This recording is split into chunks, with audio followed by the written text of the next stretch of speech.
नमस्कार दोस्तों, आपका स्वागत है economic and public policy part 3 के अंदर डेली करंट अफेयर सीरीज में 15 सितंबर से सारे इंपॉर्टेंट लेसन हम बात कर रहे हैं। चलिए हम दो पार्ट्स में काफ़ी न्यूज़ कवर कर चुके हैं, आगे बढ़ते हैं। इसमें जो नवे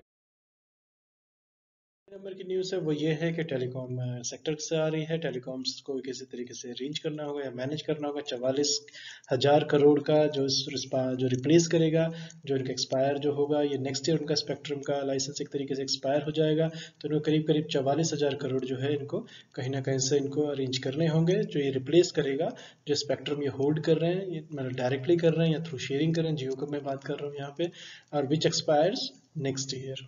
उसके बाद ये इंपॉर्टेंट है, एग्जाम परस्पेक्टिव से आने की संभावना है। डीवीआई जो है ये एक डेक्कन वैल्यू इन्वेस्टर्स है, ये यूएस बेस्ड इन्वेस्टमेंट फंड है। पहले तो यही इंपॉर्टेंट है कि इसको अब इंडियन तरीके से हो सकता है। ये यूएस बेस्ड इन्वेस्टमेंट फंड है, डेक्कन वैल्यू इन्वेस्टर्स। इन्होंने फोर्स मेजोरे इन्होंने एमटेक डेप्ट रेजोल्यूशन के लिए किया। रीजन ये बताया कि कोविड के लिए।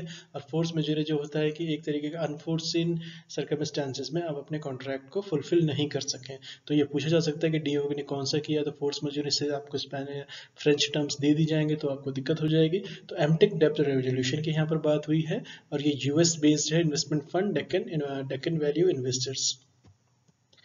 इसके बाद जो इसी चीज को हम आगे बढ़ा दें तो एक तरीके से इन्होंने इन्होंने जो रीजन दी है वो कॉर्पोरेट डेप्टर की दी है कि वेड ऑफ इन द ये कोविड से हम बात कर चुके हैं। इसके हम आगे देखते हैं 11वें नंबर की न्यूज म्यूचुअल फंड से रिलेटेड है। म्यूचुअल फंड्स के दिन वैसे ही बड़े बुरे चल रहे हैं पिछले साल 2 साल से। तो इन्होंने अब एक सेबी ने एक तरह की नई एक मुश्किल इनके लिए कर दी है। तो ये करीब करीब 27 ट्रिलियन की है, ये रुपीज में इतनी बड़ी है, ये काफी बड़ी मानी जाती है और इसमें काफी लोग इन्वेस्ट करते हैं, एसआईपीज वगैरह हैं। तो डोमेस्टिक म्यूचुअल फंड इंडस्ट्री जो है ये एक तरीके से अब ये लॉबिंग करेंगे, एक तरह से इन पर मंथन चलेगा कि किस तरीके से सेबी की जो नई गाइडलाइंस आई है मल्टी कैप स्कीम्स को लेके उसके तहत ही कैसे फीचर आउट करेंगे। चलिए हम आगे देखते हैं। इसके बाद एनबीएफसी से रिलेटेड न्यूज़, और ये इंपॉर्टेंट इसलिए है कि एनबीएफसीज को एक्सेस देनी चाहिए। आरबीआई ने भी कहा था कि कम से कम इनको रखें तो सही, कुछ तो पता हो इन्हें। तो एनबीएफसीज के साथ जो है कि क्रेडिट हिस्ट्री जो है इनकी बैंक जैसी होनी चाहिए।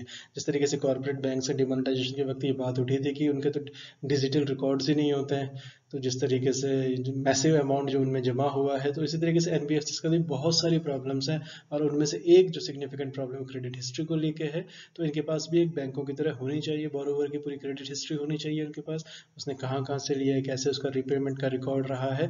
तो ऐसा कहना है गुनीत चड्डा जी का। ये 2 साल हो गए एपीएसी फाइनेंशियल सर्विसेज उन्होंने स्टार्ट की थी, जो कि एनबीएफसी है। ये फॉर्मर बैंकर्स हैं इसमें, तो ये बहुत बड़े प्लेयर बनना चाहते हैं या एक सिग्निफिकेंट प्लेयर बनना चाहते हैं माइक्रो स्मॉल मीडियम एंटरप्राइजेज में। एग्जाम्पल से Guneet Chadda former chief executive officer of the bank Asian Pacific region के थे ये।